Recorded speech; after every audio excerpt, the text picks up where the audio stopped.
Vamos dar início aqui, então, ao segundo bloco de debates aqui.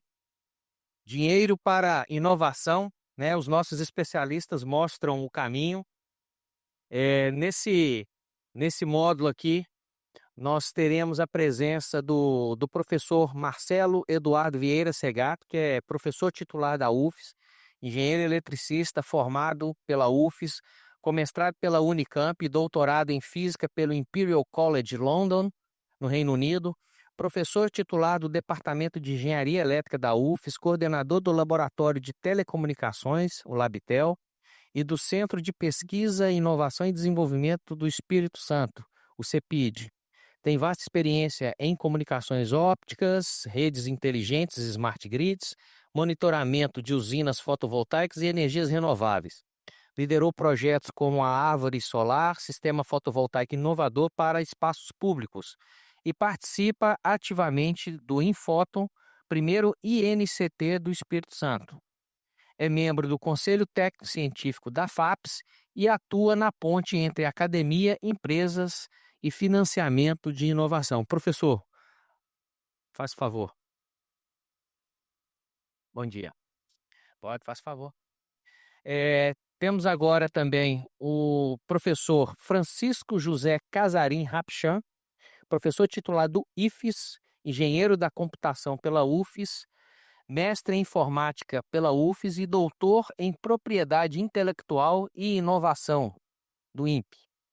Professor titular do Instituto Federal do Espírito Santo, IFES, especialista em gestão da inovação, habitats de inovação, parques e polos tecnológicos e propriedade intelectual.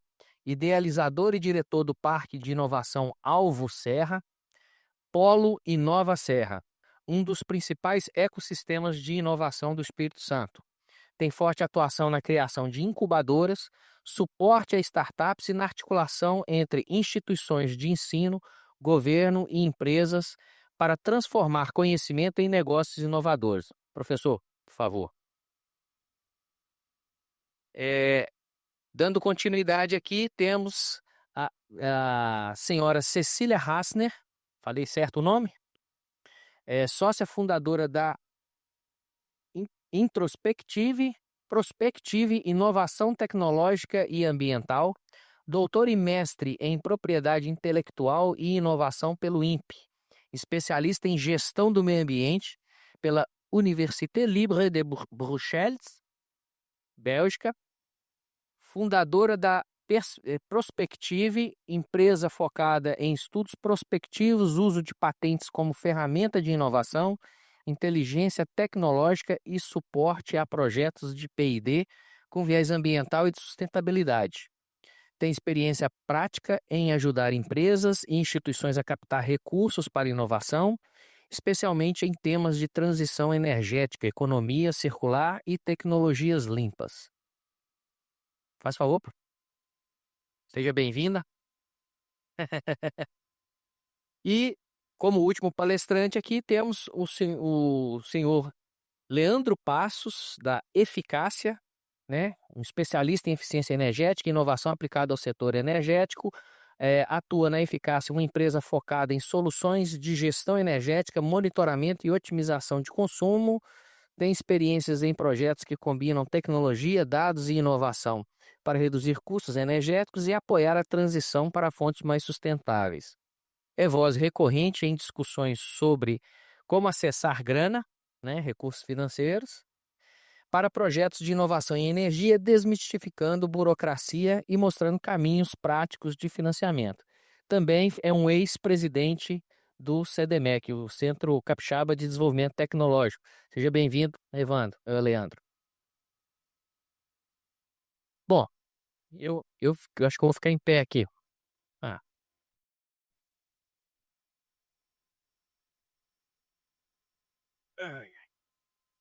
Bom, obrigado aqui por terem aceito o nosso convite. Nós temos aqui empresários, professores, especialistas que atuam e atuaram nessa área.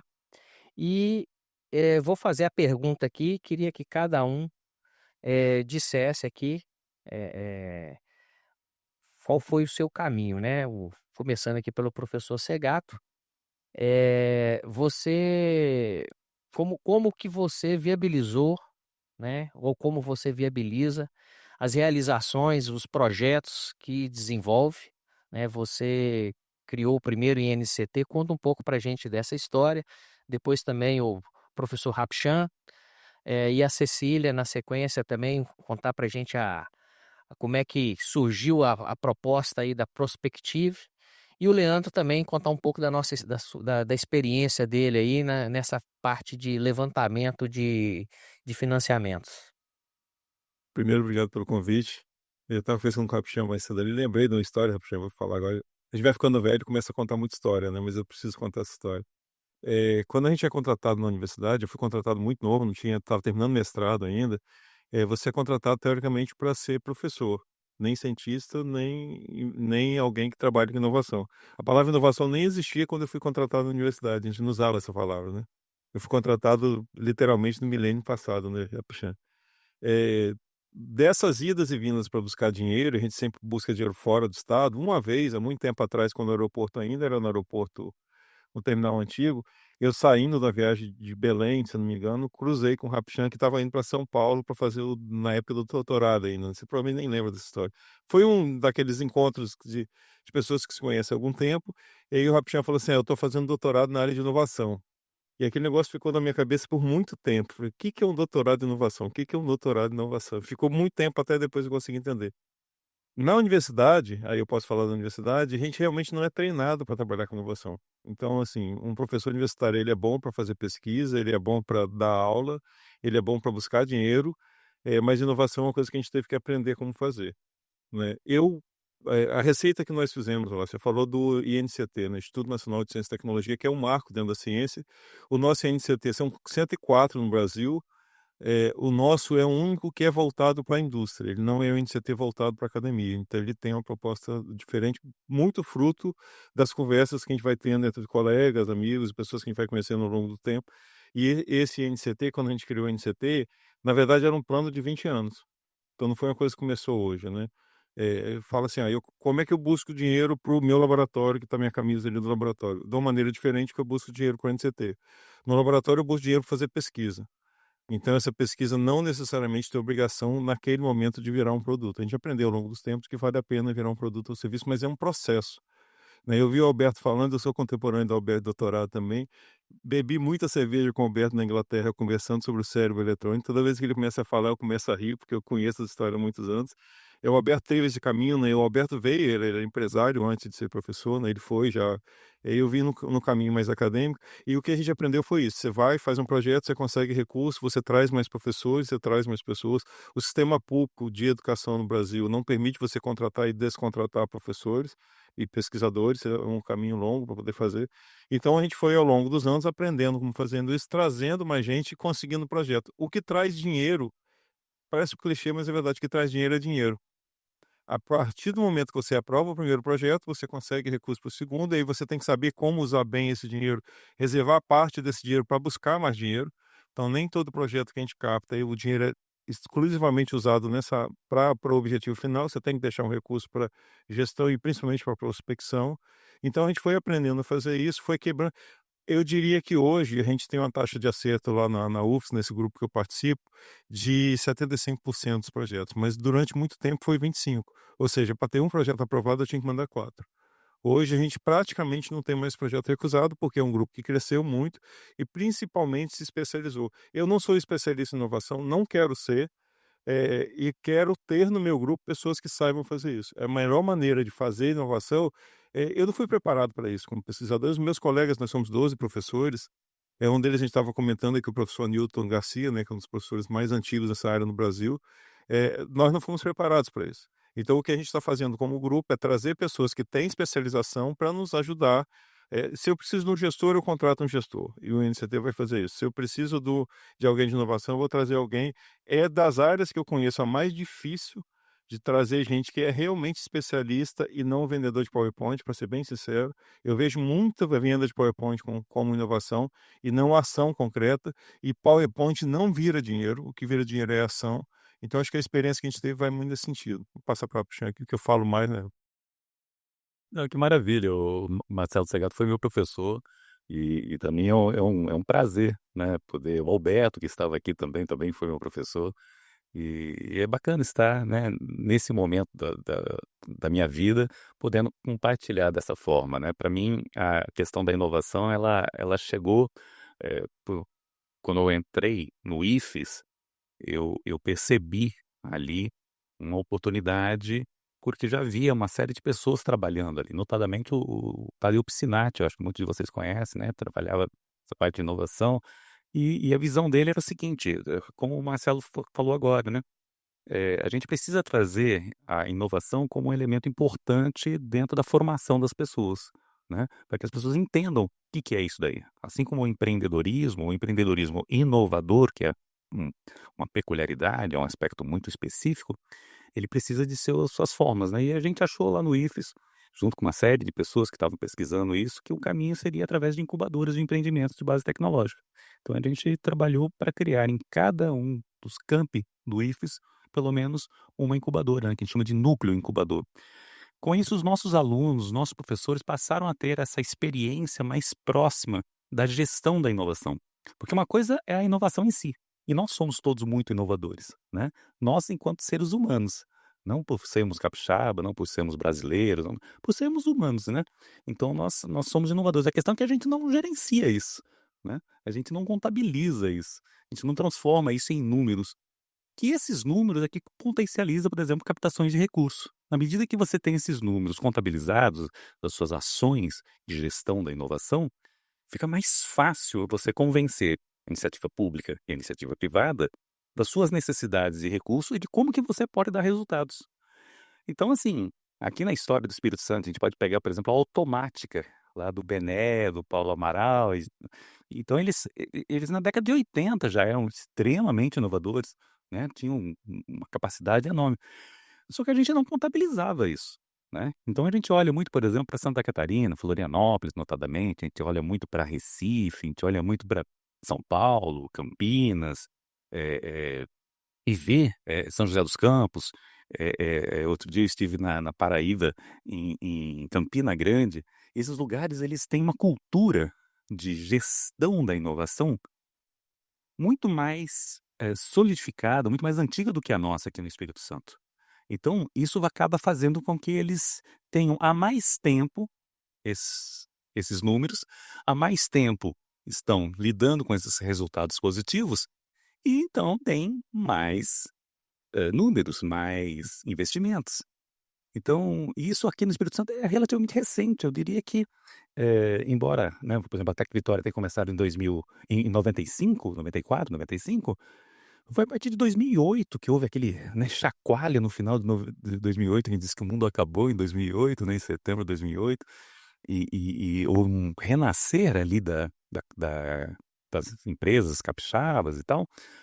Muitos mudaram de nome, né, Aracruz mesmo deixou de ser Aracruz, virou Fibra, que depois virou Suzano, e assim por diante, várias outras, né. As nossas empresas que orbitavam essas grandes precisaram se debruçar mais para a inovação. Então surgiu uma série de ações, e isso fortaleceu a necessidade de uma cultura de inovação. Então na apresentação que nós tivemos, agora há pouco, né, antes da nossa aqui, foi uma apresentação maravilhosa de resultados muito interessantes, que já vêm desses incentivos, dessas ações que a universidade, que o IFES, que a UVV, e tantas outras, né, a FAESA, o CL, Docto, Multivix, todas elas têm trabalhado dessa forma, né, com esse ímpeto de capacitar seus professores, seus pesquisadores, seus alunos para a gestão da inovação também, né. E é como o Marcelo falou, quer dizer, não é a ideia de que transformar o pesquisador no gestor de inovação, mas ter disponível gestores que possam auxiliar esses pesquisadores nos caminhos mais eficazes para captação de recursos, para registro das suas propriedades intelectuais, para ter o seu curso, sua formação, sua competência do seu grupo de pesquisa ligado também a esse aspecto da gestão da inovação como um todo, né. Então, e eu trabalho com isso, num esforço do IFES, num incentivo do IFES, eu acabei fazendo doutorado no INPI, né. Às vezes a gente fala INPE, mas na verdade INPI, Instituto Nacional de Propriedade Industrial, é um negócio esquisito, né, você ser doutora, a Cecília também é doutora em propriedade intelectual e inovação lá pelo INPI, é coisa esquisitíssima, a gente fala que assim que é: "Ah, você é doutora em inovação?" "Sou." "Pô, então dá uma inovada aqui pra mim." Pô, não é bem assim que funciona, né, na verdade o que que a gente faz, o que a gente menos faz, né, Cecília, é inovar, nós somos gestores disso. A gente espera pessoas como o Segato, como o Alberto, como esses pesquisadores de ponta, fazerem suas inovações e nos chamarem a trabalhar juntos a questão da gestão, de como lidar com esses resultados. Então é isso que a gente faz, né. Bom, primeiro eu queria um problema de semântica, né, quando a gente fala assim, você falou muito bem, gestor da inovação, porque a universidade não é locus de inovação. A universidade, por isso que você falou, e não é de sua pretensão saber muito mais de inovação, porque o locus é de fazer pesquisa e desenvolvimento e pesquisa até aplicada, que é o caso de sucesso, como a gente viu nas empresas na entrevista anterior. Agora, o gestor da inovação, porque a inovação ela só acontece no mercado, ou seja, na empresa, fora da universidade. Por isso que a universidade tem seus espaço empreendedor, as incubadoras, porque é justamente para estimular que o aluno ou que uma empresa de fora tenha e se aproveite do conhecimento da universidade e coloque aquela invenção que ela pode ser protegida por patente, ela pode ser segredo industrial, ela pode ser um software, ela pode ser o que for, mas registro de marca tem que ter. Porque se não tiver registro de marca, aí realmente você não tem um produto que entre bem forte no mercado. Então, falado esse assunto de semântica, né, para a gente saber muito bem onde que são os locos, o que que eu vejo como, né, porque o foco aqui é, digamos, a parte de captação de recurso, né. O que eu tenho feito como coordenadora, né, dos núcleos de inovação tecnológica, e que eu acho que tem dado muito certo, dentro do processo de gestão da inovação, então eu tenho uma demanda de uma invenção, você vai ver se vai se apropriar ou não, mas uma vez que ele tem um TRL correto, eu tenho que fazer um estudo de mercado, né, eu tenho que fazer uma avaliação se aquela tecnologia vai ter um apelo de mercado. E aí a gente fala: "Bom, se vai ter mercado, eu tenho que captar recurso". E aí, eu fiz uma capacitação que eu achei bem interessante, que aprendi no Fortec, que eh, é fazer uma prospecção de leads. Leads é de potenciais fontes de recurso para a minha invenção. Então ela tem uma metodologia e você faz mapeamento do que é a tua tecnologia e que fontes de subsídios você pode ter. Pode ser FINEP, pode ser FAPES, porque a gente sempre está habituado a isso. Mas se eu tenho uma pesquisa que é interessante, eu bato na porta daquelas médias ou grande empresa, e aí você fala que podem se beneficiar da lei do bem, e eu tenho que saber chegar nelas e falar: "Eu quero teu recurso". Como que eu vou conseguir recurso? Às vezes é com parceria. O professor Alberto falou: "Ah, toquei lá no Arcelor", a gente começou a fazer parceria com empresas, porque as empresas vão colocar recurso. Então sempre que a pessoa pensa, fala assim: "Não, tem que ser FINEP, tem que ser governo", nem sempre é governo. E às vezes o aporte privado, lógico, enquanto a gente não tiver uma regulamentação que a pessoa física pode investir numa startup e ter uma certa isenção de imposto, como foi a ideia até da Symbios, do Eduardo, a gente tem que procurar quem tem recursos e que pode, você se aproveitar delas. Então, diretamente com a empresa ou através, de empresa. E aí eu tinha nessa metodologia, era como é público, quem usa a lei do bem é publicado. Então, se eu estou no setor de agronomia, eu vou ver todas as empresas do setor de agronomia agrícola que realmente se beneficiaram da lei e vou tocar na porta deles. Tão simples quanto isso. E aí tem outras práticas também. Então, eu faço toda uma gestão, mas eu me preocupo de entender o negócio entender o mercado e poder orientar corretamente quais fontes de recurso a pessoa pode ter. Bom, eu vim de um caminho que se conecta muito bem com o caminho, das falas anteriores, porque nosso negócio começou justamente do lado da gestão empresarial. E analisando gestão empresarial, analisando os processos, oportunidades de melhoria, a gente cai na inovação. E na inovação é interessante um ponto, eu acho que é legal a gente separar aqui, justamente a explicação da invenção para a inovação. A inovação, ela gera nota fiscal, ela tem que trazer resultados. E isso no debate do painel anterior foi interessante, porque nós vimos eles explicando o seguinte: professor Alberto, caramba, eu quero viver 400 anos. O Eduardo comentando sobre a questão do sogro dele com problema de AVC e ele querendo melhorar a vida. O Hanik já com outra questão histórica também do pai que era caminhoneiro e ele precisava melhorar a forma, as condições de trabalho, né? E a minha visão foi muito nesse. A Cecília até trouxe aqui o termo TRL, né, que é o nível de prontidão tecnológica. Então, a minha visão foi sempre num nível de prontidão tecnológica mais avançado, em que você vai fazer uma pesquisa, vai fazer um desenvolvimento, mas aquilo vai ter uma aplicação. Então, muitas vezes a universidade ela vai estar mais focada nesse estágio inicial até determinado ponto, até que ela precisa sair de cena para que uma empresa assuma o negócio. Então, vendo essas oportunidades, a gente começou a trabalhar justamente na captação de recursos. E, felizmente, tivemos um sucesso muito grande nesses projetos, nessas iniciativas. E, com isso, começamos a virar também incentivadores dos negócios para trazer inovação e fazer essa captação de recursos que, no painel anterior, todo mundo falou, evidenciou a importância que tem para que faça esses negócios acontecerem. E aí eu gostaria de trazer um outro elemento, assim, o Eduardo também comentou no painel anterior com relação à dificuldade de você ter, às vezes, uma ciência desenvolvida e transformar aquilo em negócio.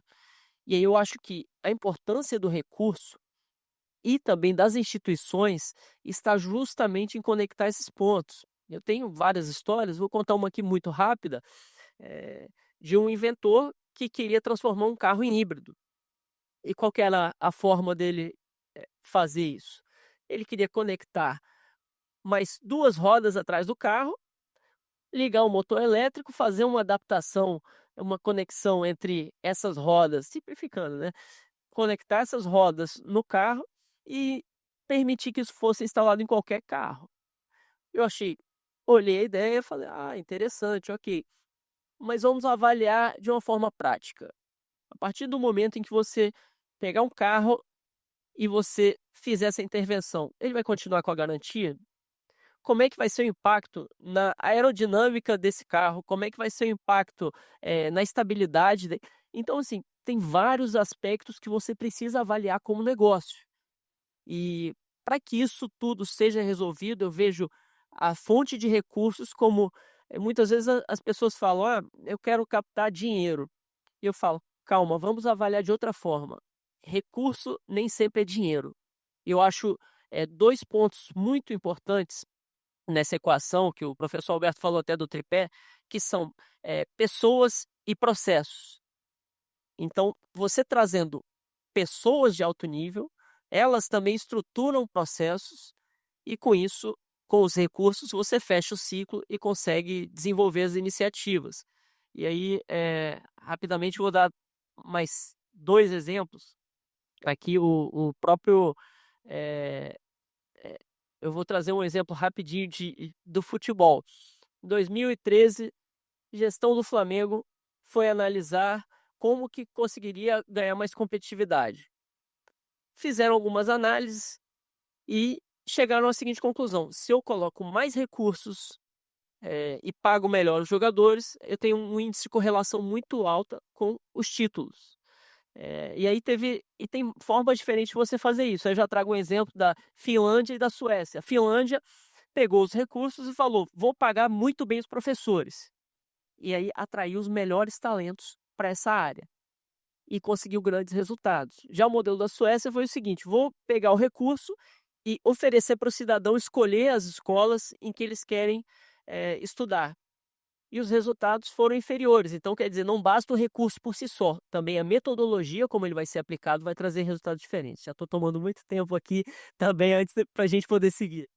Não, eu tenho escutado com bastante atenção as experiências de cada um aqui hoje, né? Tanto no primeiro bloco quanto nesse aqui. E algumas coisas me saltam aos olhos, né? É, fazendo um preâmbulo aqui, a palavra inovação.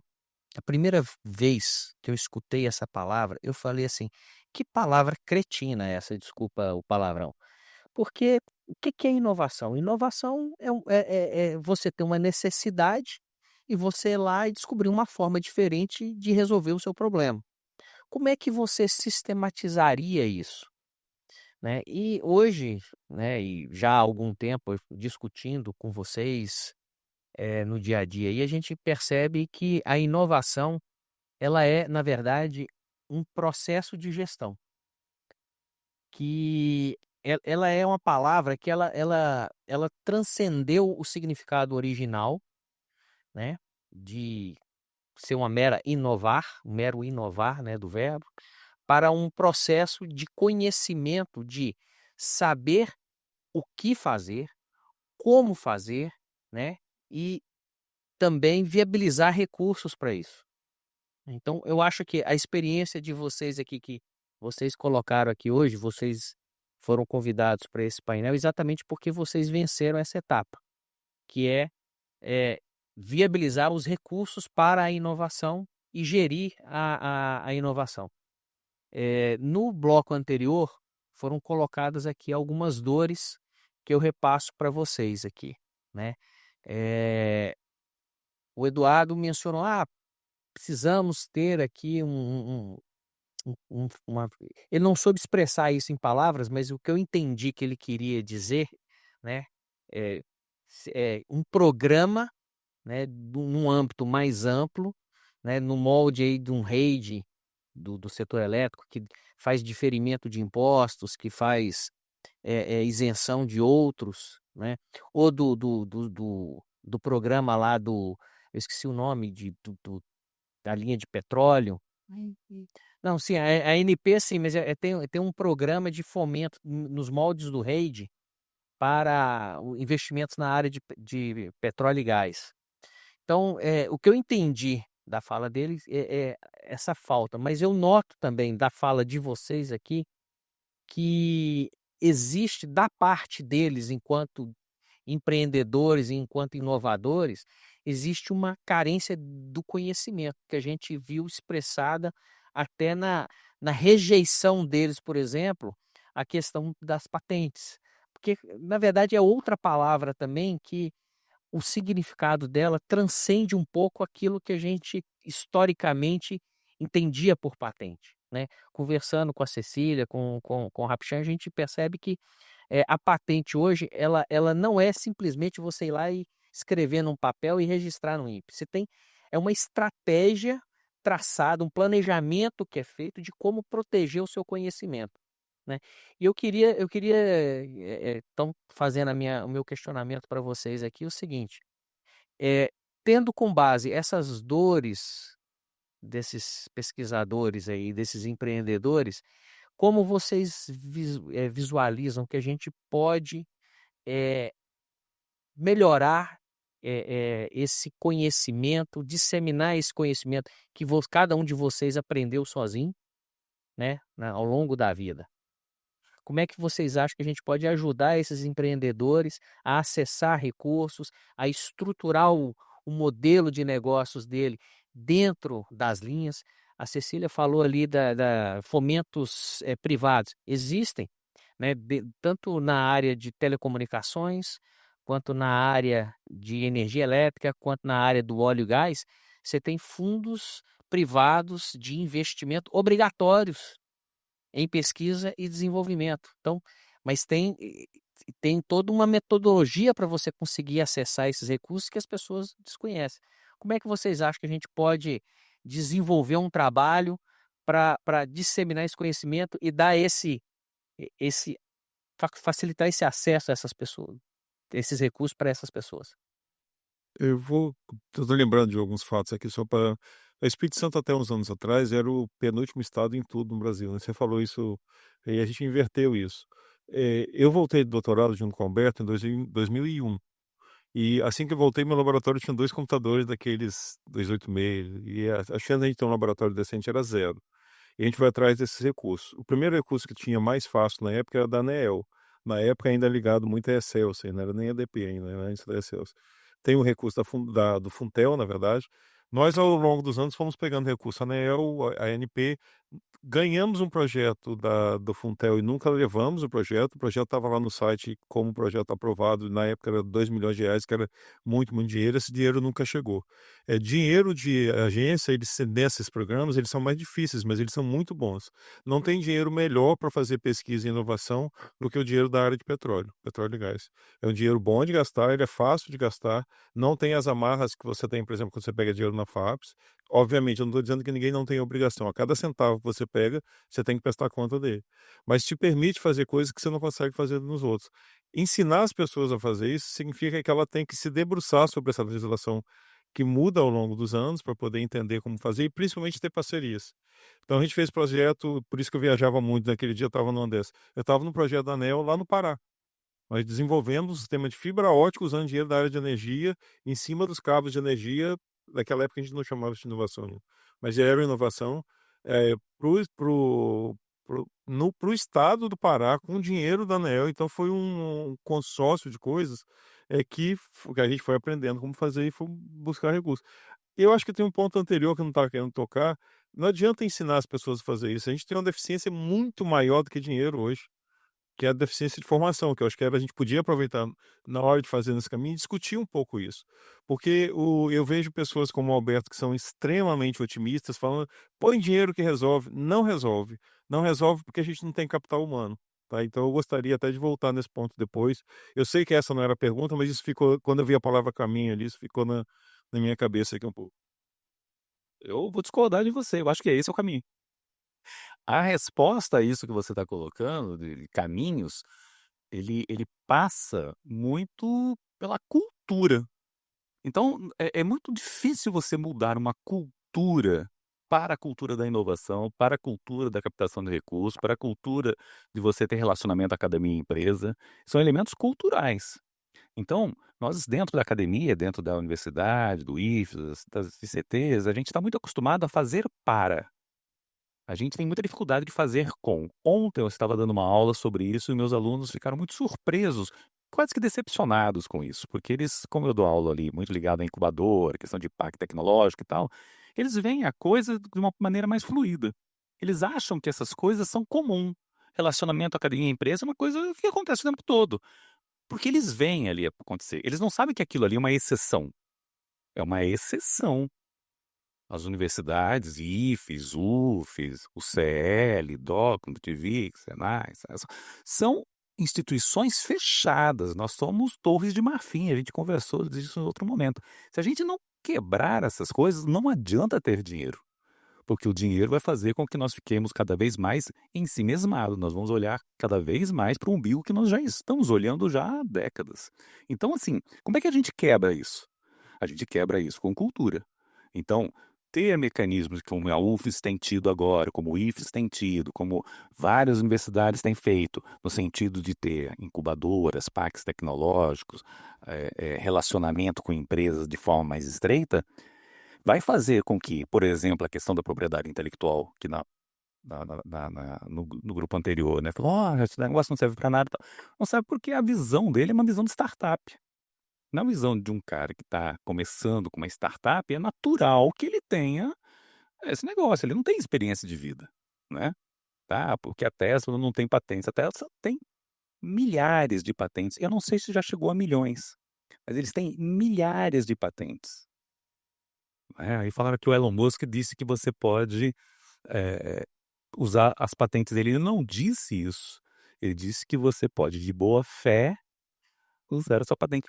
De boa fé, você pode usar qualquer patente, de qualquer lugar do mundo. Você pode pegar a patente, fazer pesquisa e desenvolver produtos em cima da patente. Não há nenhum problema com isso.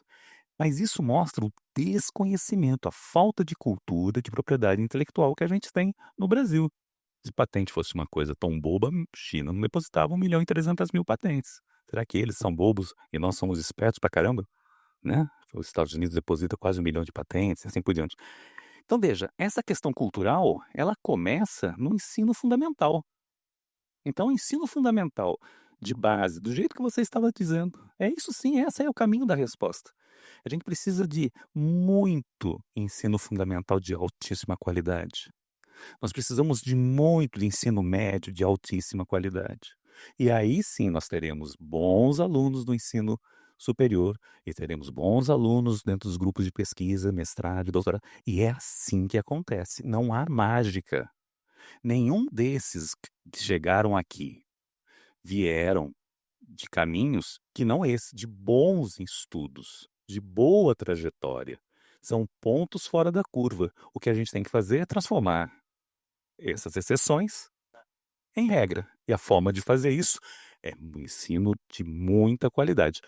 Muito do que aconteceu no Espírito Santo, a gente estava falando disso, quando eu mudei para o Espírito Santo há 40 anos atrás, o Espírito Santo concorria como 26º, 27º do pior em tudo, e hoje a gente concorre no 3, 4, 5 dos melhores em tudo, foi por causa que nos últimos 20 anos, 20 e poucos anos, houve um incentivo muito forte na educação. Agora a gente tem educação melhor do que a gente tinha. Ainda é a ideal? Não é.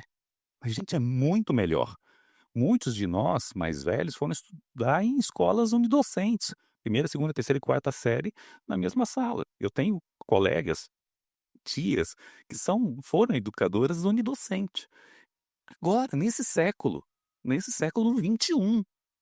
Então veja, gente, nós temos um trabalho muito longo a fazer. Agora, eu acho que precisamos fazer isso de forma acelerada, o que não dá para esperar muitos anos.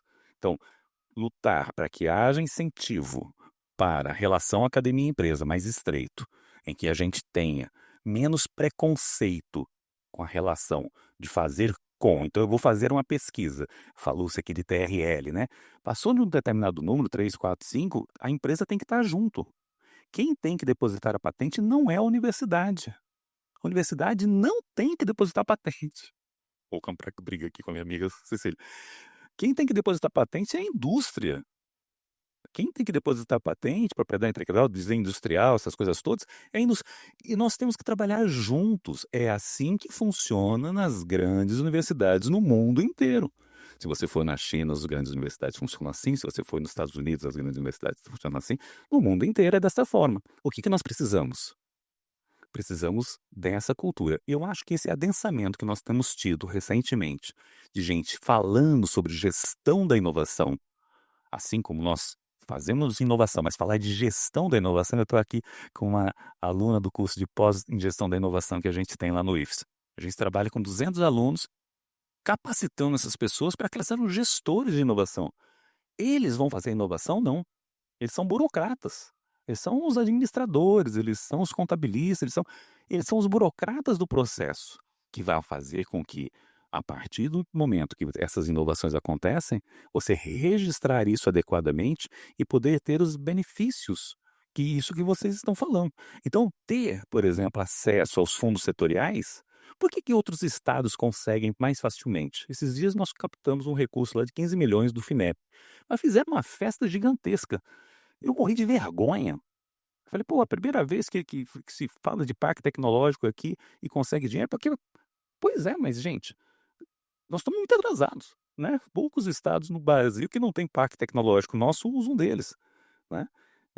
Então, assim, nós temos que ter uma ação, e eu acho que é bacana a gente juntar com o CDMEC, a gente juntar com o CREA, juntar com todos esses agentes, para termos um grupo que vá pleitear caminhos mais ágeis para que nós possamos, assim como o MCI, Mobilização Capixaba para a Inovação, tem feito, assim como o Inova Serra tem feito lá no município da Serra, né, a ASES, a Action tem feito um trabalho muito bacana nesse sentido, mas juntar isso para que nós possamos trabalhar juntos.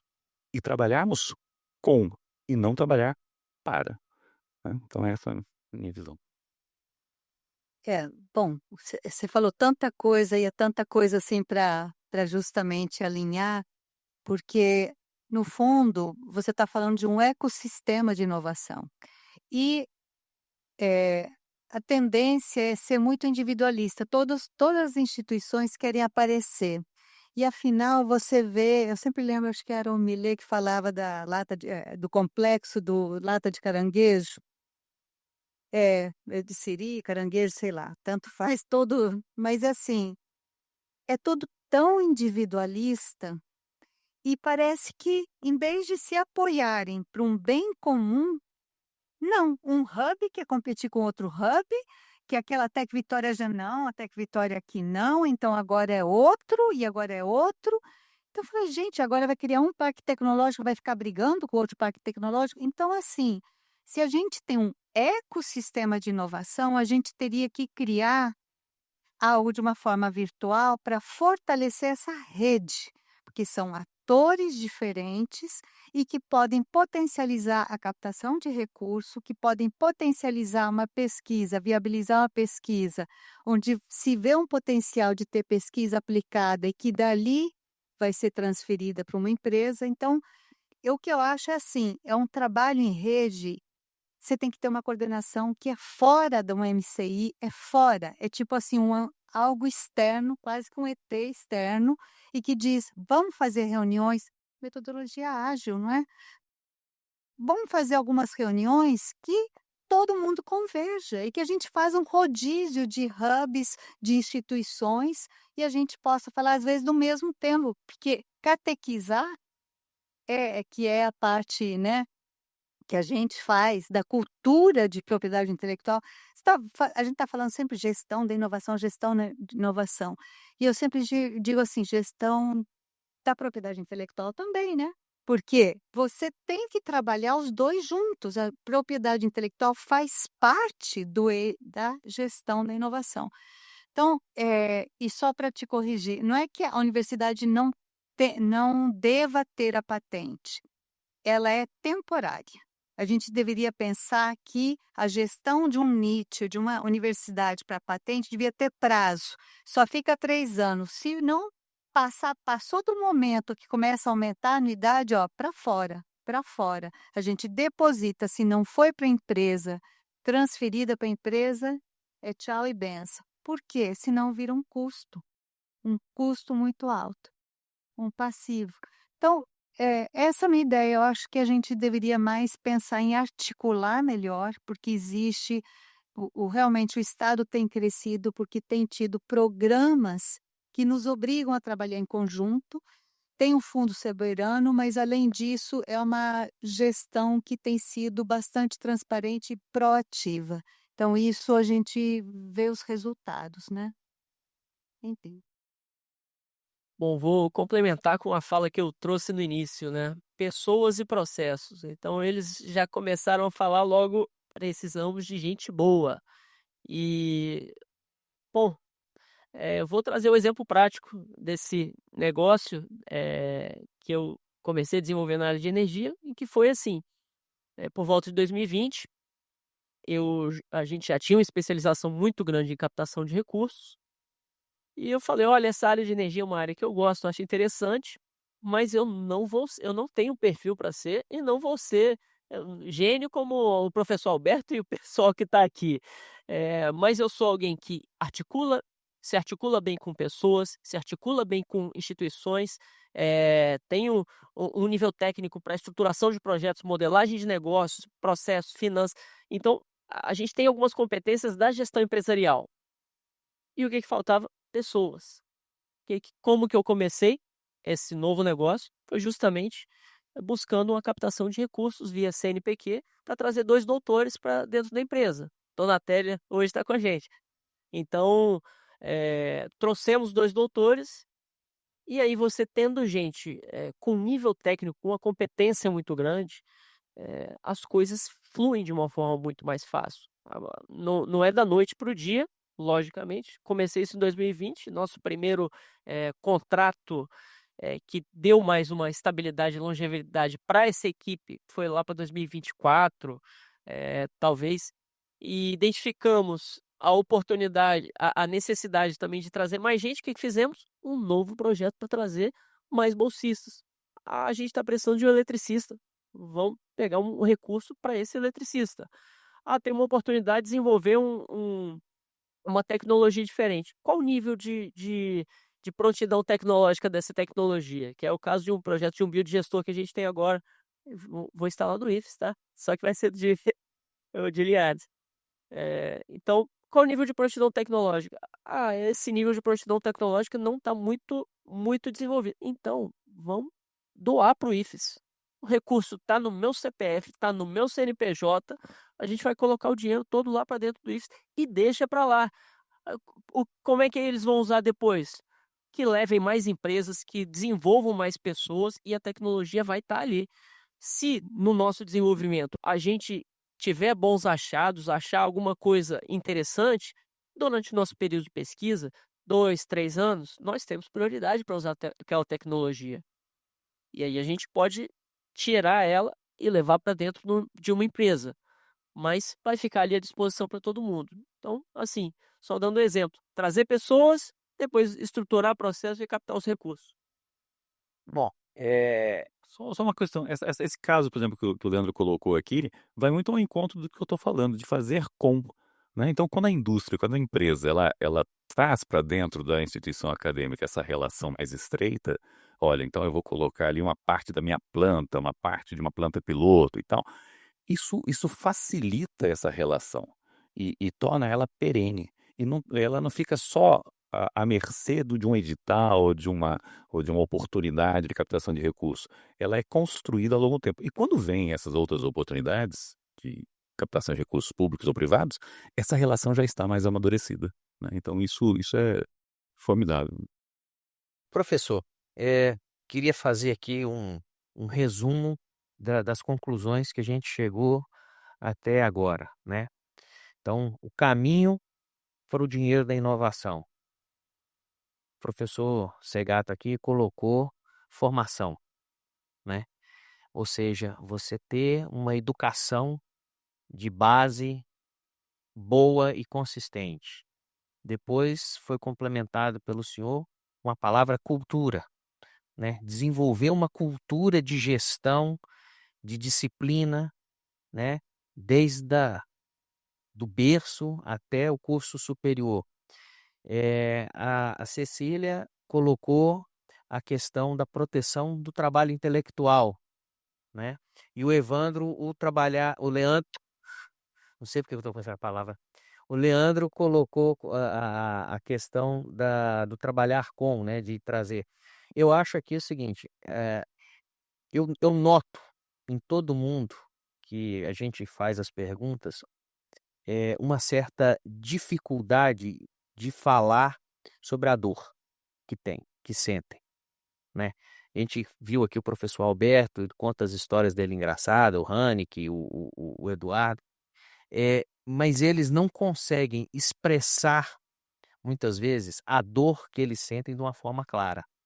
E eu noto que falta eh, uma certa maturidade, né? Mesmo nas pessoas bem formadas, que estão inseridas na cultura, falta uma certa maturidade delas de autoconhecimento acerca daquilo que ignoram, né? Que é o conhecimento que, de certa forma, cada um de vocês desenvolveu ao longo das suas trajetórias aqui, né? Então, eu acho que esse papel do CDMEC aqui, do Energize-se, inicialmente a nossa ideia era divulgar a tecnologia, falar sobre inovação, fazer um marketing, né, do Estado, e a gente está descobrindo que o trabalho é muito maior do que esse, porque o nosso trabalho é unir pessoas, unir conhecimento, agregar, né? E eu queria saber de vocês o seguinte, dentro da perspectiva de vocês, essa, essa, esse trabalho da gente, de repente, a Cecília falou de uma coordenação que vem de fora, que leve as pessoas a conversar. Eu acho que é isso que o CDMEC está fazendo, através do Energize-se, né? A gente conversou com cada um de vocês isoladamente, agora estamos colocando com vocês para se conhecer e conversar entre si, e eu gostaria de que esse trabalho, esse diálogo, ele continuasse e ele evoluísse. Envolver aqui, infelizmente, os meninos aqui da primeira palestra, eles tiveram que se ausentar, mas se eles estivessem aqui, seria interessante até da gente promover um novo encontro, um novo debate para discutir isso. Como nós estamos aqui avançado no horário, eu passo aqui para a plateia, se alguém tem alguma pergunta. É, eu, parabéns, viu, professor Francisco? Gostei demais da sua fala. Eu gostaria que você explicasse de uma forma mais específica sobre o polo lá, o Alvo Serra, como é que ele funciona, em que estágio que está, e fale um pouquinho também sobre essa captação aí de 15 milhões para a cidade da inovação em Vitória, o que que a gente precisa fazer para tornar aquilo ali realidade. Aí, em seguida, eu queria estender a pergunta para o professor Marcelo Segato, para ele falar um pouquinho do CEPID, como é que funciona o CEPID, como é que funciona o Labtel, o Infóton, de uma forma mais específica, passa para a gente como é que foi a sua experiência com essas entidades aí e o que está acontecendo agora. Eu vou começar com 2 passos antes, que é a incubadora, né. Então a gente criou a incubadora há 18 anos atrás e a ideia era exatamente fazer esse ambiente de inovação, de empreendedorismo e inovação, né. Então a partir da incubadora a gente percebeu que ali era um grande laboratório para a educação dos nossos jovens e dos nossos servidores, professores, né, pesquisadores, porque, quando você tem dá aula de física, você tem um laboratório de física, você dá aula de química, tem um laboratório de química, de informática, tem laboratório de informática. Quando você dá aula de empreendedorismo e inovação, qual o seu laboratório, né? Então a incubadora é um ambiente desse. Então, como é que funciona a incubadora do IFES? A gente traz o empreendedor do mercado e começa a orbitar ele com as nossas pesquisas, com os nossos pesquisadores, com os nossos alunos e aportar neles essas tecnologias. Isso tem dado muito certo já, há 18 anos, a gente tem 17 núcleos, dos 25 campos, 17 têm incubadoras, né. Então, eh, só que com o tempo a gente começou a perceber que havia um outro segmento, que são as empresas que a gente chama de tradicionais, que não são startups, né. Então, lá na Serra, por exemplo, você tem a Fortileve. Fortileve não é uma startup, é uma grande empresa, né, com um faturamento enorme e tal, e que tem um centro de pesquisa, que tem a necessidade de inovar constantemente, né, e tantas outras ali. Então, eh, a ASES, a Associação dos Empresários da Serra, percebeu: olha, ou a gente coloca a inovação dentro das nossas empresas, e essas empresas, né, são as chamadas tradicionais, ou a gente vai desaparecer, né. E aí que surgiu a ideia do Inova Serra. Então o Inova Serra veio disso, veio de uma ideia da ASES, falou: "Ah, mas a gente tem incubadora aqui", "Não, mas incubadora é para startup. Como é que a gente faz aqui com a Biano Congresso, né, como é que a gente faz aqui com a Viminas, como é que a gente faz com, né, essas empresas todas, EMEC. Bom, para essas empresas a gente tem que criar um segmento próprio, e criamos então o Inova Serra. Criamos um distrito de inovação, que era uma novidade aqui no Espírito Santo. Lembra, o Espírito Santo, nessa parte da gestão da inovação, é muito recente, né. Então quando a gente criou o distrito de inovação, foi a primeira vez que se criou um distrito de inovação no Espírito Santo. E ali, o que se instala, né, de tecnologia, empresas de tecnologia no distrito, eles têm uma série de vantagens fiscais, tributárias e de apoio. E aí a gente fez um planejamento estratégico, e desse planejamento estratégico surgiu a ideia de termos também um parque tecnológico, que é outra coisa que não tinha no Espírito Santo. Com raros estados, o Espírito Santo não tinha. Nós temos 95 parques tecnológicos no Brasil. E até então nenhum no Espírito Santo. Então o IFES se juntou com a ASES, se juntou com a prefeitura municipal e falou: "Não, vamos criar aqui". E aí surgiu a ideia do Parque de Inovação Alvo Serra. Em paralelo, o IFES trabalha de forma descentralizada. Então lembra que a ideia da incubadora? A incubadora surgiu também na Serra e hoje tem um monte de lugar da incubadora do IFES, né. A mesma coisa os parques. Então veio aí o Cidade da Inovação, que é uma outra iniciativa de parque. Tem o Distrito 28, que é uma outra iniciativa de parque lá em Cachoeiro, o Cidade da Inovação aqui em Vitória e o Alvo na Serra. A gente acha que é possível ter aqui no Espírito Santo pelo menos uns 5 ou 8, entre 5 e 8 parques tecnológicos ligados a instituições de ensino como o IFES, a UFES, e aí UVV e assim por diante. É natural que isso aconteça. É assim em outros estados. Se você for para Santa Catarina, se você for para Paraná, você vai ver isso acontecendo, né? É que aqui, por uma série de razões, a gente não lidava com esses ambientes. Estamos lidando mais recentemente. Então, há 2 anos atrás, há 1 ano atrás, a gente teve a oportunidade, né? O governo federal lançou um edital específico para parques tecnológicos. Que é isso? Se você não tem um parque tecnológico, você não vai ter acesso aos recursos que são para parques tecnológicos. Se você não tem uma incubadora, você não vai ter acesso aos recursos para incubadoras. Então, é isso. Estar no jogo significa você ter essas infraestruturas. Então, o IFES, que tem essas 3 infraestruturas de parque, essas 3 iniciativas, escreveu um projeto, submeteu, e nós ficamos da FINEP, um dinheiro da FINEP, e nós ficamos muito felizes que ficamos em primeiro lugar. E fomos contemplados com um recurso 14.800, que a gente costuma arredondar para 15, né? E esses 15 milhões, eles vêm para nos ajudar a colocar essas 3 iniciativas em um estágio mais avançado. Hoje, dessas 3, quem está em operação é o Parque Alvo, lá na Serra. Mas ainda é uma operação muito no início. Nós temos uma empresa que está parqueada dentro, exercitando um contrato que nós estamos acompanhando. Então, é tudo uma condição ainda de verificar se estamos fazendo certo a coisa certa. Não é fácil fazer isso. Não é fácil criar parques tecnológicos. No Brasil, os parques tecnológicos os primeiros foram de 95 e levaram 10 anos para se estruturar, né? Então, a gente imagina que aqui os nossos serão muito mais rapidamente.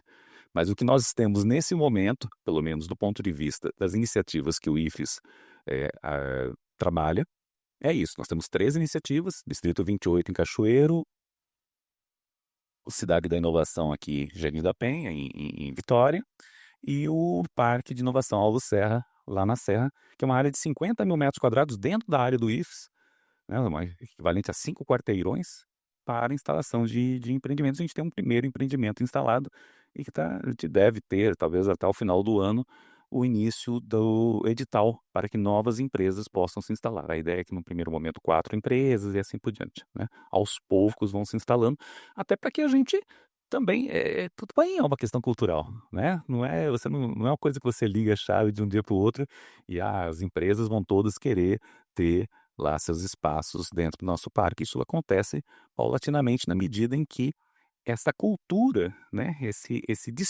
estar disponível é extremamente importante para que as empresas, então, sintam, né, dentro de suas culturas locais, a possibilidade de estar colocando seus centros de pesquisa, desenvolvimento e inovação ali.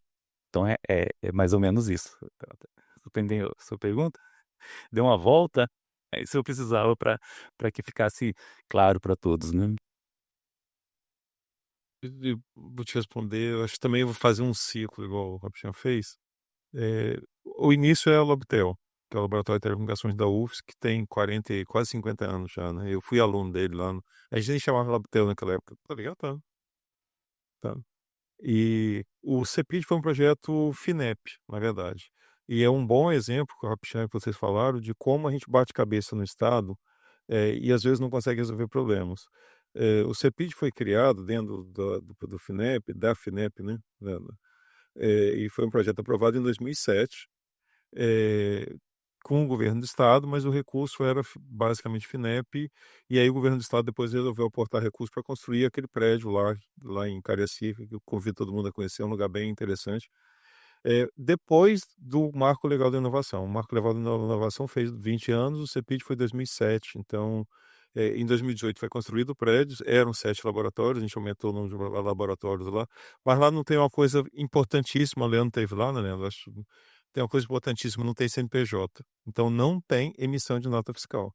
Eu recebi lá no CEPID, eu trabalho na área de tecnologia, o laboratório tem área ambiental também, eu recebi dezenas de empresas lá e a gente não fechou negócio com nenhuma. Primeiro que, como professor, não sou bom de fechar negócio, e segundo que as empresas sempre perguntam como é que a gente vai desenvolver isso, né, já que a gente não tem. Não, teve, aí o que, que acabou acontecendo? A gente criou um ICT chamado Instituto Arandu, que hoje a gente usa, o José deve saber, né, a gente conseguiu aprovar finalmente, depois de 20 anos, com a universidade, é, Aliança Estratégica, é o nome do coisa, que vai facilitar muito para captar recursos, é a terceira aliança estratégica aprovada no Brasil, e a gente demorou muito tempo para fazer isso. E aí o CEPID, como ele não tem personalidade jurídica, de certa forma ele fica sem personalidade. É difícil falar isso porque eu estou lá desde o início, assim, mas para mim foi o maior laboratório da minha vida foi o CEPID, porque os outros projetos que nós desenvolvemos, ele foi feito baseado no que a gente fez de certo e de errado. Não estou dizendo que o CEPID é um erro, muito pelo contrário, ele é extremamente mal utilizado pelo que está vigente para a gente. Qual foi a nossa metodologia para desenvolver o CEPID? Eu tenho um Labtel, que trabalha com pesquisa e que precisava se fortalecer internacionalmente como pesquisa de ponta, a gente foi desenvolvendo isso com os pesquisadores, e tudo que ficava lá no Labtel, que estava pronto para virar aumentar a TRL, nós levávamos para o CEPID para desenvolver no CEPID e levar o TRL. Eu tenho uma prateleira cheia de produtos que não vão ser vendidos, porque infelizmente pesquisador, ele cria uma solução e depois ele procura o problema. Esse é o maior erro que a gente faz. Isso daí eu sei disso, todo mundo sabe disso, todo mundo que desenvolve pesquisa sabe disso. A prateleira está cheia. Você deve ter visto alguns lá da VCF, está lá esperando alguém que saiba fazer esse meio campo. Só que com a maneira que o CEPID foi criado, originalmente era o IFES que coordenava, só pessoas conhecidas, não tinha ninguém ali. O primeiro coordenador do CEPID era uma pessoa conhecida, passou por nome Márcio Có, vários outros, Felipe, várias outras pessoas, que são pessoas que têm uma relação muito boa. O CEPID hoje é UFES e IFES, né? É dividido dessa forma. Coordenação do IFES, mas a execução dos laboratórios com os pesquisadores, de certa forma, pessoas que se conheciam há muito tempo. Então, poderia ter dado certo se houvesse alguém falando assim: olha, o Estado do Espírito Santo vai investir e vai colocar dinheiro nesse caminho. Hoje o Estado do Espírito Santo está fazendo isso, não sei se vocês sabem isso, via FAPES, na área de hidrogênio.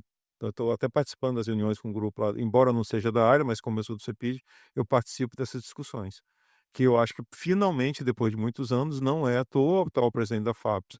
É uma pessoa que veio da academia, mas que passou por um estágio. Eu fui sócio dele numa empresa muitos anos atrás, uma empresa que não deu certo. Quando a empresa começou a dar certo, a gente pulou fora da empresa, ou seja, a gente só gastou dinheiro, não ganhou, mas que tinha esses dois lados. Então, hoje o Estado, infelizmente, estava comentando mais cedo, vai entrar o processo eleitoral que tem uma chance grande de, infelizmente, destruir tudo isso, mas já existe uma motivação. Falar, olha, agora o Estado quer investir em hidrogênio, seja verde, cinza, biológico, seja o nome que você queira dar. Então, foi a primeira vez dentro do CEPID que isso aconteceu. O que a gente usou de aprendizado do CEPID para criar o INCT, o INFOTO? Primeiro que eu preciso de ter uma personalidade jurídica. Então, ao escrever o INCT é um projeto do CNPq, não é dinheiro da FINEP, ele é dinheiro do CNPq. Na hora de escrever o projeto, que você tem que combinar com russos, chineses, americanos e companhia limitada para mandar um projeto desse porte, nós fizemos uma parceria já no papel com o Instituto Arandu. Então, no momento que ele foi aprovado, como a Universidade Federal do Espírito Santo é a coordenadora do INCT, nós aprovamos essa aliança estratégica exatamente porque agora, se você chegar lá e falar assim, olha, Marcelo, eu tenho um projeto aqui que eu gostaria de participar com vocês, nesse molde de empresa, nosso objetivo é ter empresa dentro da universidade, vocês não fazem ideia, talvez o José faça, do que chegar no conselho universitário, né, Gil, e falar assim, olha, eu vou botar uma empresa dentro da universidade, né, nós somos filhos do capeta. Mesmo que você não ganhe, você é filho do capeta. Esse é o termo correto, eu já ouvi isso várias vezes. Procuradoria. Você está vendendo a universidade. Não importa. Hoje, por exemplo, o CEPID mais o INFOTON já está rodando em torno de 90 bolsistas. Não importa se você está dando emprego e qualificação para 90 pessoas. Para a visão do Conselho Universitário, principalmente da Procuradoria, você é o demônio que está trazendo para a universidade o filho do capeta. Eu falo sempre a mesma coisa. Eu sou engenheiro, eu formo engenheiro. Esse engenheiro ele vai trabalhar na empresa. Se eu não tenho relação boa com a empresa, esse ciclo está quebrado. E aí, voltando para o INFOTO. O INFOTO, o INCT que nós criamos, ele é focado em o que se chama hoje, um termo que eu não gosto, de Deep Techs, que são tecnologias que demora mais tempo para aumentar o TRL. Então a gente aprendeu como fazer isso, a gente sabe fazer isso, e nosso objetivo dentro das. E aí, eh, toda vez, às vezes eu ouço, por exemplo, o alvo lá da Serra. Alguém falou assim: ah, vai ser criado na Serra, não sei o quê, não vai dar certo, aquela coisa, né, do Círio na Ata. Aí eu ouvi falar assim: ah, tá o Rapichan lá. Eu falei: ah, então tá entregue, né? Daqui a pouco eu vou encontrar o Rapichan em algum evento. Assim como encontrei com o Douglas, o objetivo dentro do IN Photon é exatamente esse: é pegar a tecnologia que a gente já sabe desenvolver. Eu não estou falando tecnologia só desenvolvida na UFS, são aquele inferno das logomarcas, né? Tem 20 logomarcas diferentes lá no IN Photon, e essas logomarcas significam que são instituições que estão participando, que vão tentar fazer essa ponte que é quase impossível para a gente, professor, fazer, de desenvolver as empresas que vão ter esses produtos ou serviços colocados. Então, para a gente, por exemplo, na primeira reunião que a gente participou dos INCTs nacionais, era como se a gente fosse o filho do demônio de novo, porque é o único INCT que não, eu falo para todo mundo todo dia, nosso INCT não é um projeto de pesquisa. Ele é o projeto de desenvolvimento da indústria que não existe no Brasil, que é a indústria da fotônica. Então, vou dar como exemplo, a gente conversou aquele dia, nós queremos aqui no estado do Espírito Santo transformar rejeito de pedra, que é cortado e jogar fora, em silício puro, que é a base de painel solar. Num país que mais tem incidência, eu ia falar que mais produz sol, né, mas é o contrário, né, que tem mais capacidade de produzir energia solar, mas que tem a capacidade e joga fora de produzir também o painel. Aí todo mundo fala a mesma coisa, mas a China produz 95% dos painéis. Eu falei: ótimo, então vamos lá na China, vamos buscar uma empresa parceira. Eu falei isso com o pessoal da Forte Leve, e vão colocar a indústria deles aqui, vão beneficiar o que é lixo para transformar em silício. $50 custava um tempo atrás o quilo do silício puro, silício grau solar. Eu conversei com o pessoal lá de Cachoeiro, que está dentro do IFES também, dessa parte de mineração, para ver se a gente consegue desenvolver isso. E aí nós paramos naquilo que eu tinha falado, só para fechar o ciclo. Paramos no ponto que o professor não tem a capacidade de conversar com o empresário e convencer a ele que aquilo dali vai dar retorno para ele daqui a 10 anos. Porque o empresariado capixaba, e não estou dizendo de um setor ou outro, tem a tendência de querer o resultado imediato. No tipo de deep tech que a gente quer discutir, o resultado nunca é imediato. O Alberto citou a empresa dele, né, desde o atropelamento lá da esqueci Ana Maria, até agora, que foi para ele foi excelente, de certa forma, né, uma tragédia que não aconteceu, virou. eh, São 20 anos. Eu lembro, o projeto que o Alberto aprovou desse carro, desse veículo, foi o mesmo que eu aprovei. O primeiro projeto de fotônica, que era um Pronex, foi do mesmo edital que o Alberto participou. Ele demorou um ano para comprar um carro de $90.000. Como é que você faz desenvolvimento no Brasil fazendo? Agora imagina a gente: olha, eu quero fazer deep tech que produz rede neural fotônica, que vai ser produzido na China para ser vendido na Itália. Como é que eu faço esse ciclo todo com essa camada de burocracia que a gente tem?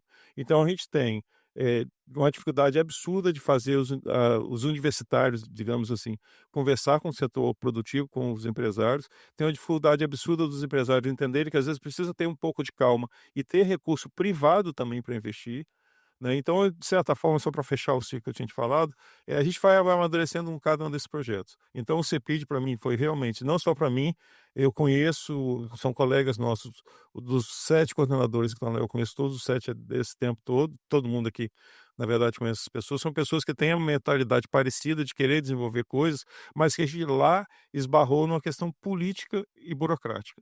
No IN-Photon, como a gente aprendeu isso antes, a gente já resolveu. Então, hoje eu tenho capacidade de ser contratado para desenvolver alguma coisa em coisa de semanas.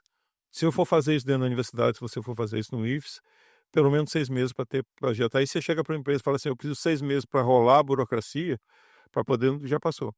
Tá? Então, só fechando o ciclo. Desculpa, demorei demais para te. Sem problema. Eu só queria fazer duas observações aqui em cima da sua fala. A primeira delas que você falou que você tem lá no CEPID uma prateleira cheia de soluções prontas. Não, pois é. Aí eu queria te dizer o seguinte: contamos com a sua participação no Mac Show desse ano, porque nós vamos ter lá o balcão de patentes para poder tentar achar um interessado em cada uma desses projetos que você está lá na sua prateleira. Eu estava tentando não falar o termo patente com medo de ganhar um puxão de orelha. Esses produtos nem patente tem. Poucos dos produtos que a gente faz têm patente. De novo, porque para mim, como pesquisador, falar a verdade, fazer uma patente é um trabalho absurdo. Por mais que tenha apoio na universidade, tem um trabalho que tem que ser feito, e a gente, como pesquisador, desculpa estar te interrompendo, tem duas moedas: é a publicação e a patente. A publicação não é arrogância, desculpa, é o que eu vivo no dia a dia. A publicação é muito mais rápido, muito mais fácil de fazer do que a patente. Não, perfeito. Mas então já conto com você, já conto com você lá no Mac Show desse ano aí. De patente para Banco de Invenções. E a segunda observação que eu queria fazer é com relação a que o CDMEC, ele é um ICT por estatuto. Então, a gente, professor Rapchan, professor Segato, o CDMEC se coloca à disposição, né, da academia aí para desenvolver. A gente tem, inclusive, por objetivo, a gente já está conversando com a coordenação da UFES. Gostaríamos de ter um bate-papo também com a reitora do IFES. Tenho certeza que vamos construir isso. A gente quer montar de fato um grupo de trabalho para trazer mais INCTs para o Espírito Santo. A gente já tem mapeado aí alguns grupos de excelência lá na UFES, né? Já misturando pesquisadores do IFES e da UVV. Então a gente tem essa intenção aí. Nós estamos chegando aqui, gente. Tem espaço para mais uma pergunta.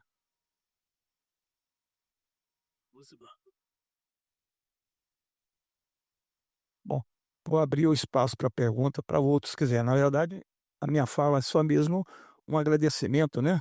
É muito bom estar num ambiente como esse aqui, onde a gente está discutindo algo que todo mundo tem vontade de discutir, né? Inovação tecnológica não tem como ser diferente, né? Rever aqui alguns amigos, Segato, trabalhei em alguns projetos com ele quando estava na FAPES, eu sou Rabichan, Ravichan, a gente conseguiu lá ainda, um pouco antes de ser incubadora, lançar o núcleo de empreendedorismo com recurso não era de 15 milhões, era de 15 mil reais do Sebrae, que eu consegui fazer um plano de trabalho e também conseguimos estruturar um pouco esse ambiente lá, que só tinha no Campus Serra pelo tamanho que é o campus, né? O Leandro também, muito bom revê-lo, a professora Cecília, né? É um momento enriquecedor. Parabenizar o CDMEC, tá? Eu acho que momentos como esse a gente não só deve se repetir aqui na capital, mas também interiorizar. Eu não sei qual é a visão de vocês, mas eu acho que a gente tem que romper esse problema da cultura, seja ela na sociedade comum como empresarial, né? O Segato está falando aí hoje um prazo de 6 meses para a empresa é um não na cara, né? Os ambientes que nós temos hoje, Rabichão, você mencionou bem, quando você estava falando, eu estava lembrando da data quando a gente lançou o núcleo de empreendedorismo, mais ou menos 20 anos estava em minha mente. A incubadora surgiu 2 anos depois, 2008, e nós lançamos antes no núcleo, em 2005, 2006, mais ou menos. Ficou uma placa lá um bom tempo ainda.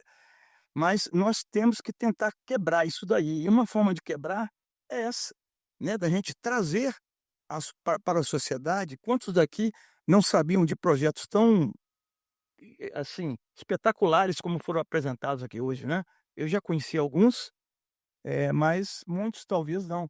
E essa forma de difundir a importância da inovação, e isso pode chegar lá na empresa. A sociedade bem mobilizada, bem informada, isso pode quebrar um pouquinho os paradigmas dentro da empresa, no sentido de serem mais facilitadores para esse tipo de projetos, né? Então, no agradecimento aí à CDMEC, a gente coloca o CREA, aqui nós temos aqui a nossa superintendente, né, a Ariana, mas falar também em nome do nosso presidente licenciado, Jorge Silva. Ele sempre fica muito feliz em criar esse ambiente aqui para discutir tecnologia, inovação. Então, sinta-se em casa e, quando precisarem, pode contar, não só aqui, como também em outros ambientes como esse que temos aí em alguns municípios do estado, já que temos 3 inspetorias, né, e algumas delas têm bons auditórios que podem ser utilizados também para acolher momentos como esse, tá bom? Muito obrigado aí, forte abraço. Obrigado. Desculpa, Senna, já estou tomando aqui a frente, mas a gente está aqui com o tema do debate: dinheiro para inovação. Especialistas mostram um caminho. Tem que mostrar um caminho específico. Assim, no nosso estado, da FAPES está com um edital agora para a indústria de alimentos e para a indústria de comércio. Tem mais ou menos um mês aí de data de submissão, 250 mil até 600 mil por projeto. Lá tem as áreas temáticas e só 5% de contrapartida. Então, você captou 600 mil, você vai apresentar 30 mil só de contrapartida. E essa contrapartida, é, frente ao volume de recursos, acaba sendo é, alimentos e comércio. E aí se enquadra no comércio marketplace, desenvolvimento de marketplace, tecnologias transversais de eficiência energética, por exemplo, se aplica na parte de alimentos, automações, melhorias, e é isso.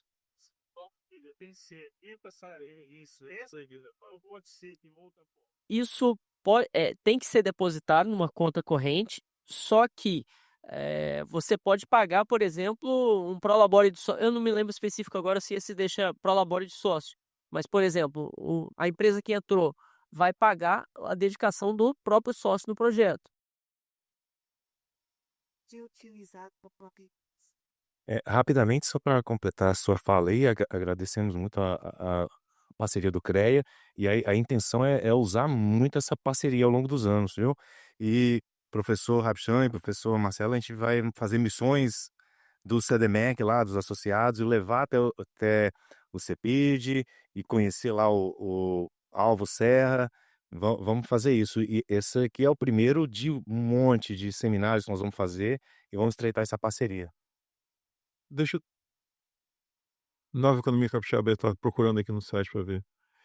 Eu acho que a gente quebrou uma pedra, já que a gente está falando em fazer caminho, com relação à universidade, que é essa aliança estratégica, pensando na ICT. Tá? Acho que é algo que pode ser ver como foi feito, né? Porque e fazer a aliança estratégica não prevê repasse de recursos, que facilita muito da universidade para a ICT. E é o que a gente quer. A gente não quer que a universidade coloque dinheiro na ICT, e sim conseguir recurso e remunerar a universidade como a lei faz. Então, foi o caminho que a gente... E esse caminho foi traçado pelo professor Guilherme Pereira, que foi o primeiro presidente da FAPES, e hoje ele é um dos participantes do N-Foto, né? Fechando a questão do caminho, o Estado cresceu tanto, de certa forma, que quando a gente fala em inovação, o caminho da inovação, na minha opinião, o caminho é a internacionalização da inovação. Então, é buscar projetos em parceria, principalmente, para mim, dois grandes players, né? Se eu não gosto desse nome, mas é o nome que a gente usa, os chineses. Chinês é difícil fazer negócio com eles, mas depois que feito, o que está escrito no papel é cumprido. Então, é um mercado importante para a gente na inovação, e com a comunidade europeia, né? Então, a gente tem tentado... Eu sou daquele, desde que o dinheiro seja honesto, ele pode vir de qualquer lugar. A gente já tentou fazer projeto com Israel, eles são piores do que os chineses para negociar. Eles são muito, muito agressivos. Eu fiz um projeto na época, com dinheiro setorial, com a empresa de São Paulo, na área de telecomunicações, que a gente fez um acordo, tentou fazer um acordo com eles, mas o acordo é do tipo: você trabalha para mim praticamente de graça, eu te dou migalha. Aí a gente saiu fora, a empresa continuou, a gente saiu fora Mas assim, já que o Estado está crescendo de uma maneira interessante para essa área, pensar que as empresas capixabas podem e devem vender para o exterior e comprar do exterior diretamente, acho que é uma maneira também de pensar em inovação. Ok, nós estamos chegando aqui a meio-dia, né? Então, não, é porque o meu presidente aqui, ele pediu para eu ser rigoroso no horário aqui, porque senão dava para a gente ir até 1 hora, né? Então eu queria pedir aqui uma última fala de cada um de vocês aí, acerca do tema aí, dinheiro para inovação. É, Como o Leandro já colocou aí, mostram o caminho, né? A gente, ao longo do dia de hoje, a gente chegou aqui a uma série de conclusões e insights, eu acredito, e espero que esse seja o primeiro passo de um longo caminho, né? Eu costumo dizer que quando você identifica um problema e você percebe que não tem ninguém preocupado em resolver esse problema, é que o problema é seu e é você que tem que resolver, entendeu? E eu sou também adepto do dividir para somar, né? A gente tem que dividir esforços para somar resultados. Então, eu acho que essa é a mensagem que eu queria deixar aqui hoje. E aí eu passo a palavra a vocês aí para vocês fazerem a sua fala final aí a respeito do tema. Rapidamente, eu já falei muito, eu citei mais desses eventos e aquilo que vocês pediram, no nosso lado eu não consegui fazer, trazer os estudantes para participar, para que eles entendam. O Rapchan falou uma coisa certa, né? De certa forma, a gente às vezes prende nossos alunos em bolhas e a gente não percebe isso, né? Então, esse evento, obrigado mais uma vez pelo convite, mas ele é importante e que a gente consiga também trazer nos próximos, trazer os estudantes, né?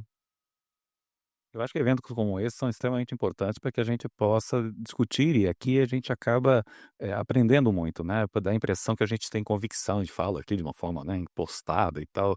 Mas muito do que a gente coloca aqui, a gente aprende aqui também, né? Eu aprendi muito. E uma das coisas que a gente percebe, né? E foi a que a Cecília colocou, a necessidade dessa governança, né? Eu acho que falta uma governança de gestão da inovação no estado mais forte. O MCI tem esse propósito, mas a gente precisa revitalizar isso, né? Eu acho que, para mim, fica essa questão que vocês levantaram, né? O CDMEC, eventualmente, ser protagonista nesse processo, né? Eu acho que é uma possibilidade, né? Isso é só agradecer realmente o convite, também a hospedagem aqui, realmente esse auditório é bem propício. E também reflexões, às vezes, né, vocês também podem sair e ir até a universidade e dar, justamente promovido pelo CDMEC, mas ir lá dentro da universidade, que às vezes é mais fácil de atrair um outro público e até fazer um rodízio. Eu gostei dessa ideia de ir para o interior, então, às vezes, vocês captam recursos com a ajuda do Leandro para justamente fazer esse circuito, esse tipo de debate, que é o mesmo que você já tem feito, mas ele replicado em ambientes diferentes e trazendo-os até para provocar perguntas deles, uma interação muito forte, porque a gente aprende com as perguntas também. E como eu sou daquelas que ama patente, eu tinha que falar isso antes de ir embora, só para incomodar. A ABPI, que é a Associação Brasileira de Propriedade Intelectual, realizou recentemente uma pesquisa e me chamou a atenção, porque eu não sabia que já existia isso. Mas está se usando no Brasil patentes como uma forma de conseguir financiamento em banco para a startup. Então, a garantia. E isso era muito comum nos Estados Unidos, mas não era comum aqui. Então, em breve vai sair o resultado disso, porque foi pesquisado tanto as empresas quanto os escritórios de propriedade intelectual. Então, eu gostaria que se alertassem, porque para uma startup, às vezes, ter a patente, mesmo que ela você não sabe o valor, mas ela tem que captar recurso, pode ser um potencial, é uma via, um caminho potencial. Contamos com seu conhecimento, hein, Cecília? Bom, primeiro agradecer o convite. Acho que o Workshop Energize-se é uma iniciativa muito importante para a gente trazer e difundir o conhecimento. Agradecer em especial aí o Carlos Henrique, o Carlos Sena, que tem investido muita energia para fazer essas coisas acontecerem. Trocadilho com a palavra.